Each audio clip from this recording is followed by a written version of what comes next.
Hello, everybody. It is Tuesday, July 7th, and we are starting into the B's in my vinyl dive of my new stuff. Kind of stumbled through it yesterday trying to figure out how many days that B's will be. My guess is 4. I've got a lot of B's in my collection. First up, a duet album between Courtney, Barnett, and Kurt Vile. That's what I'm listening to right now. Flipped a coin and it went under B for Barnett. Love this album. Their voices are work really well together.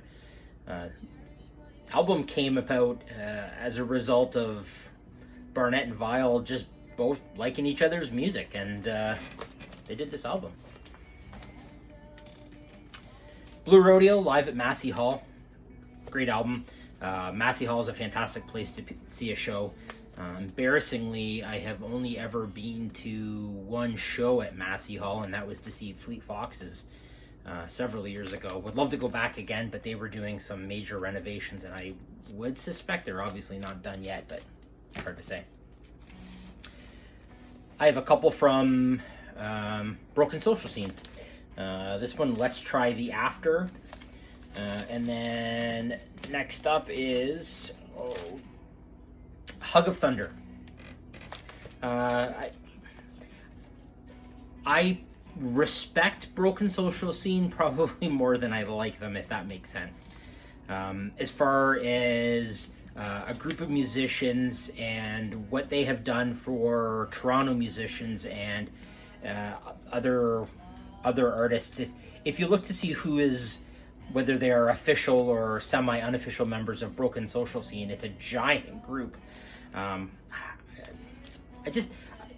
When it comes to other Canadian artists, they are not one of my favorites, but I like them.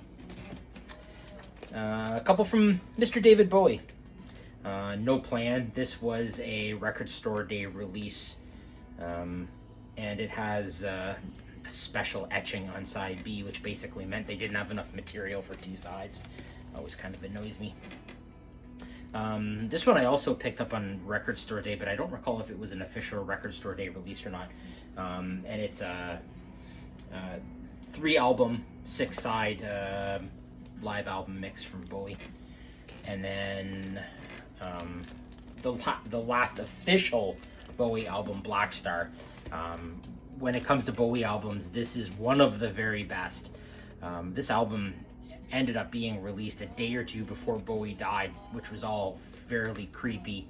But not to sound morbid, but it was almost the perfect way for it to all happen for Bowie. It really matched up with what he was trying to achieve. It's sort of hard to... It's a little bit better. You can see the logo. Even on the back, the writing is done black on black, so it's kind of hard to see. You got to get the right reflection to see it. There was also a story that if you put the record sleeve in the sun, this would show other stars in the sky. And I gave it a try. I didn't have anything come out, but my patience for leaving this in the sun, I obviously took the records out, was fairly limited. And my last B for today is Beck, Morning Phase. This album came out in 2014. In yesterday's, I referenced Arctic Monkeys and had mentioned that their AM album would have... and I think when I did my music blog many years ago, AM was my 2013 album of the year. This was definitely my 2014 album of the year. At the time in my life, in the space I was in the headspace I was in, this was perfection. I love Beck. I probably generally prefer his more upbeat, Loser, Devil's Haircut, whatever, the more fun stuff. But this album, for me, in 2014, hit the spot. Without going into too many personal details,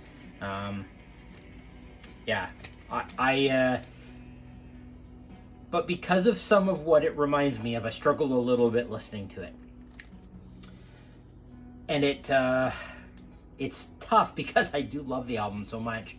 but some of the unintentional baggage is pretty tricky. So that's it for today, Tuesday, July 7th, and it's the Bees Part 1. Back tomorrow with another grouping of random Bee artists, but we'll finish B Part 3 and B Part 4 with 2 specific Bee artists, and are probably pretty close to the opposite ends of the spectrum from where my musical tastes generally lie. So we'll be seeing those ones on Thursday and Friday, but tomorrow will be another assortment of bees. So we'll see you then. Thanks.